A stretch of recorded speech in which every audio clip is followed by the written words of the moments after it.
during the course of it, when we were going over, trying to, figure out everything, I told him that he had been complaining of shortness of breath for a few weeks. About in early May, he started complaining of shortness of breath. And the first week or two of May, he had had a stress echo. I finally got him to go to our doctor, and he ordered a stress echo.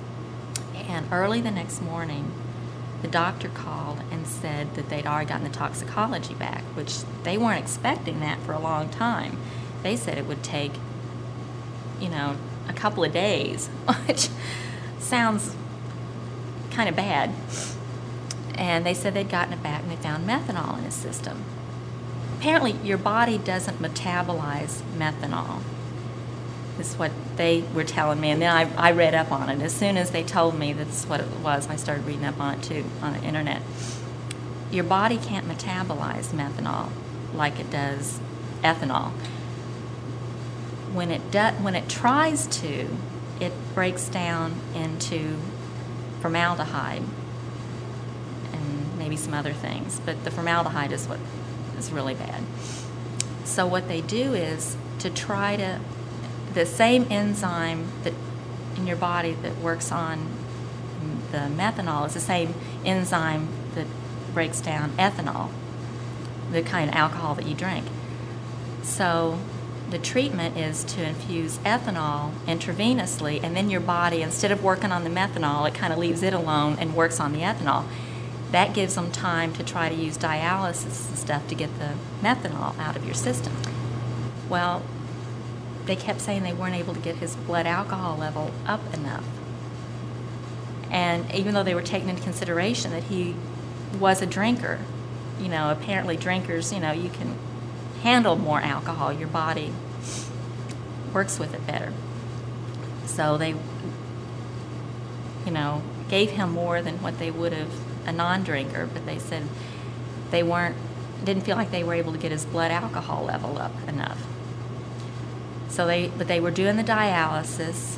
I think they started him on that the very next day, I believe, the second day. They started him on the dialysis. But, he just wasn't responding at all. He just, like I said, then they decided he was in a coma at some point, I guess, because after the Ativan wore off and he still was unresponsive. They did a CAT scan and said that he had suffered a major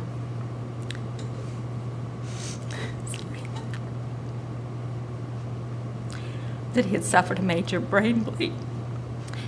A brain bleed, and the size and location was such that he said no one could survive that, even if they were successful in getting the methanol out of his body, that because of the bleeding in the brain, that wasn't. So they started talking about discontinuing life support. And,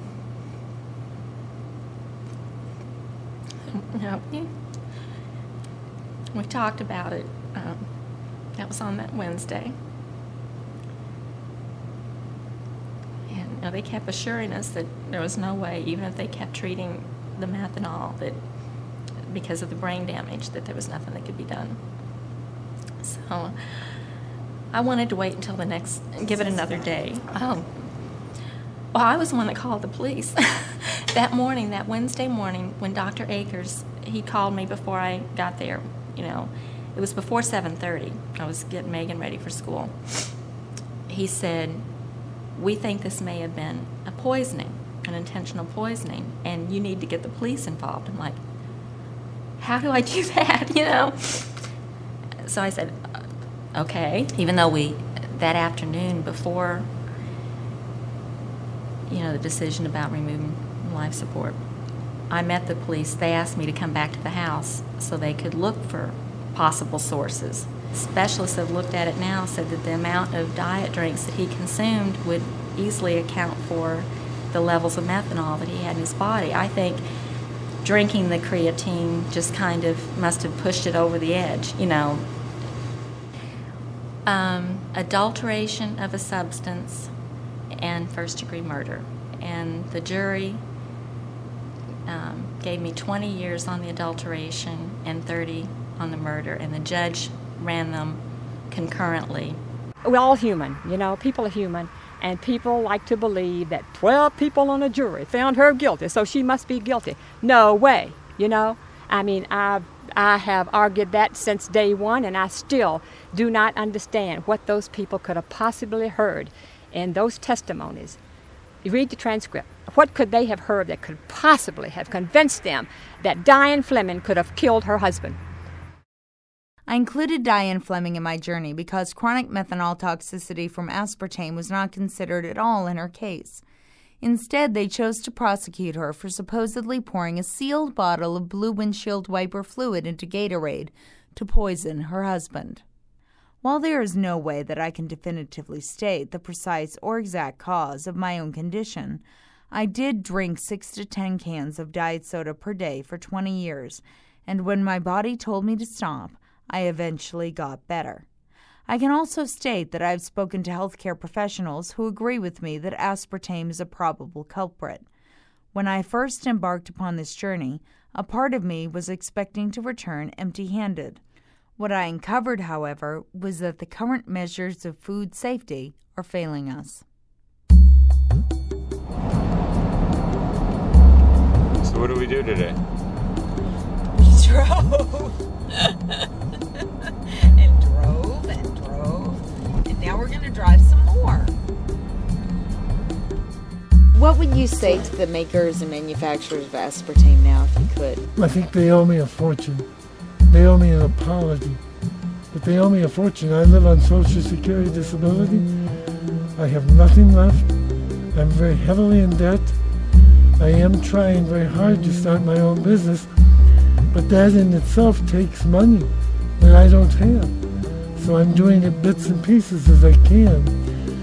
But after that, I mean, just each day was just better and better and better. I'm still finding things that it's in because they don't label it very well, and that is very, very aggravating because you have to read each label, and I've got 3 kids and everything, and I don't have a whole lot of time to go spending a year and a half in the grocery store to do a week's worth of groceries and reading every label that I get my hands on.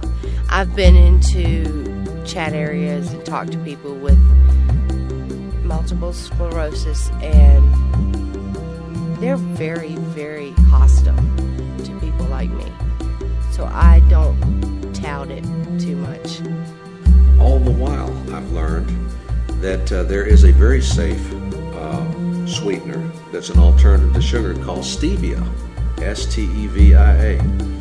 To this day, the FDA will not allow stevia to be labeled, advertised, or promoted as a sweetener. It cannot state that. It's just an alternative food supplement.